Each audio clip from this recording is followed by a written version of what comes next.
नमस्कार, आप देख रहे हैं समय नाउ न्यूज। मैं हूं आदित्य मिश्रा। आज हमारे साथ बातचीत करने के लिए मौजूद है रिशांक तिवारी, जो कि नाम से नहीं अपने कामों से जाने जाते हैं और वो फिल्म जगत के अभिनेता भी हैं और कहीं ना कहीं जो है सागर जिले से समाज सेवी भी हैं। तो चलिए सबसे पहले उनसे बातचीत करते हैं और उनसे कई मुद्दों पर चर्चा भी करेंगे। सर, सबसे पहले तो समय नाउ न्यूज में आपका स्वागत है। बहुत बहुत धन्यवाद। कैसे हैं आप? दिवाली की आप सभी को बहुत बहुत शुभकामनाएं। रिशांक जी, फिल्म अभिनेता से अब राजनीतिक सड़कों पर कहें या राजनीतिक गलियारों पर आपने कदम रख दिया है। अब दोनों का समन्वय कैसे बैठाएंगे और कैसे आप राजनीति में आखिर सक्रिय क्यों हो रहे हैं?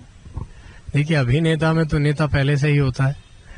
तो अगर मैं बात करूं कि कोई भी व्यक्ति जो भी इस दुनिया में है, सफल है, विफल है, वो सब एक अपने अपने मापदंड, अपने अपने मायने हैं। लेकिन समाज सेवा एक ऐसा विषय है जो हर व्यक्ति की जिंदगी से जुड़ा हुआ है। कोई कम तो कोई ज्यादा, हर कोई करता है और करना भी चाहिए। तो मैं मानता हूं कि राजनीति एक बहुत ही अच्छा माध्यम है समाज सेवा करने का। तो राजनीति, समाज सेवा कहीं ना कहीं एक साथ चलते हैं। और फिल्मी जगत और फिल्मी दुनिया की बात करें तो वहां भी एक नाम पहचान बनाना और लोगों के काम आना, मैं सतत वहां पर भी यही मैं कर रहा था मुंबई में।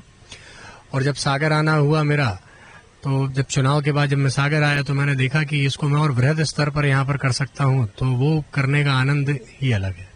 आपके चाचा मुकेश तिवारी फिल्म अभिनेता हैं, उनका नाम चलता है, तो क्या उनसे प्रेरणा मिली थी फिल्म की दुनिया में आने की?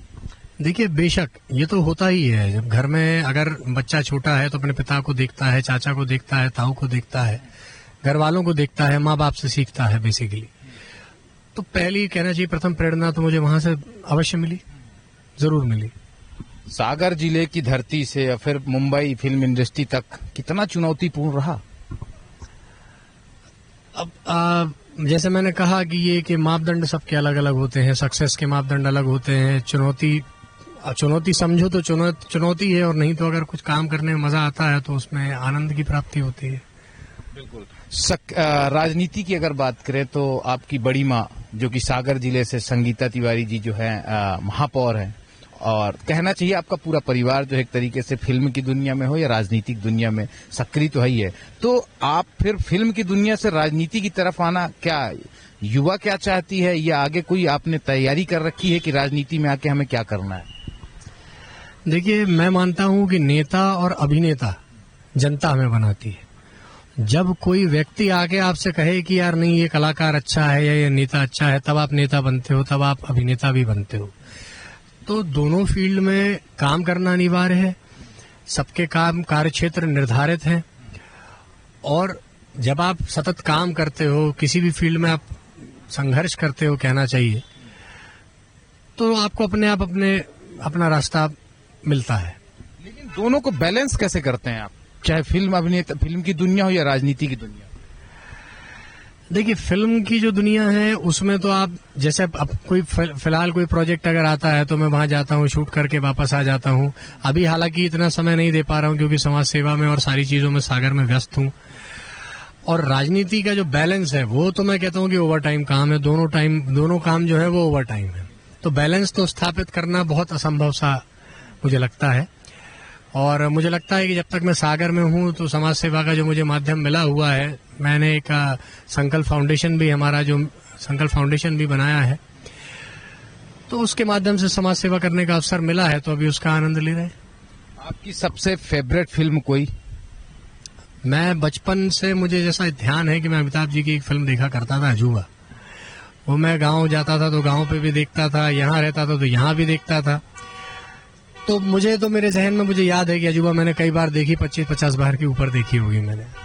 फिल्म इंडस्ट्री, अगर मुंबई की बात की जाए, आप वहां तक का आपकी सफर है, आपने कई फिल्में भी बनाई, आपको क्या लगता है कि जो मुंबई फिल्म सिटी है, इंडस्ट्री है, कैसी है? मतलब पहले की अपेक्षा में बहुत अच्छी मूवियां बना करती थी। आपकी मूवियां हमेशा कंट्रोवर्सी में फंस जाती हैं, कुछ ना कुछ प्रॉब्लम आ जाती है, फिल्म बोर्ड को लेकर दिक्कतें खड़ी हो जाती है कि कैसे सैंक्शन हो गया। इसको आप कैसे देखते हैं एक अभिनेता के तौर पर कि कुछ चीजें ऐसी होती हैं जो धर्म विशेष को ठेस पहुंचाती हैं, व्यक्ति विशेष को ठेस पहुंचाती, तो उसको कैसे, मतलब अगर फिल्म बनती है तो कैसे उसको किन किन चीजों का ध्यान रखें क्योंकि वो फिल्म रिलीज हो उसके पहले कंट्रोवर्सी ना?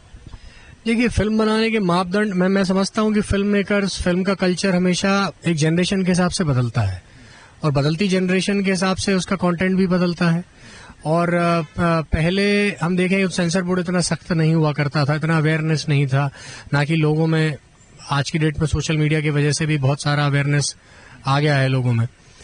तो सेंसर बोर्ड सख्त हुआ है, अपने आप में फिल्म बोर्ड जो है वो अच्छा काम कर रहा है और उनके मापदंड में ही रहकर हमें फिल्म जब हम रिलीज करते हैं, खासतौर पे जब थिएटर्स में रिलीज करते हैं, तो मापदंड तो उनके तय होते हैं पहले से। उनके मापदंड के अलावा आज के डेट में एक OTT भी आ गया है जो यूजर इंटरफेस हो गया है कि आप नेटफ्लिक्स हो या कोई भी ऑनलाइन प्लेटफॉर्म्स हैं, उनके मापदंड अलग हैं, सर्टिफिकेशन के मापदंड अलग हैं।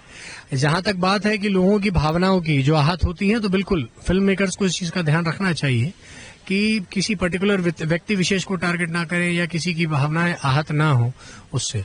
लेकिन मेरा मानना ये भी है साथ में, चूंकि मैं एक कलाकार हूं, फिल्म इंडस्ट्री में रहा हूं, तो वो ये मानते हैं कि जो जैसा है कंटेंट, जो पारदर्शिता महसूस करे जनता भी, ऑडियंस भी देखे कि हमने क्या, जो किसी विषय वस्तु को लेकर के अगर हमने किसी कंटेंट को बनाया है तो उस कंटेंट को जैसा है वैसा रखें, उसमें कोई लाग लपेट करके इस तरीके से ना बनाएं कि उसमें कुछ स्पेशल, अगर फिल्म एंटरटेनमेंट बनाने के लिए जैसा कहना चाहिए कि आज की डेट में उसमें न्यूडिटी डाल देते हैं या कोई भी चीजें, तो वो चीजों को मैं गलत मानता हूं।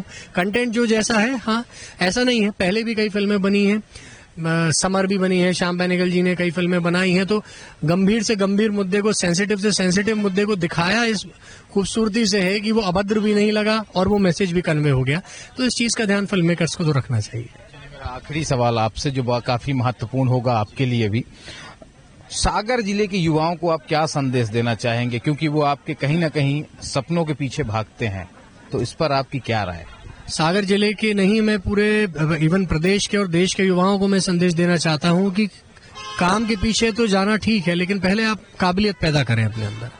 मेरा मानना यह है कि जो मेरे बम्बई का सफर रहा या मैं अभी सागर में हूं, यहाँ का सफर है, अगर आपके पास काबिलियत है ना तो सारी चीजें झक मार के आपके पास आती हैं। चाहे वो फिल्म इंडस्ट्री हो, अगर आपके अंदर काबिलियत है, आप अच्छा काम करते हैं, तो 10 लोग आपको पूछते हुए आपके पास आएंगे।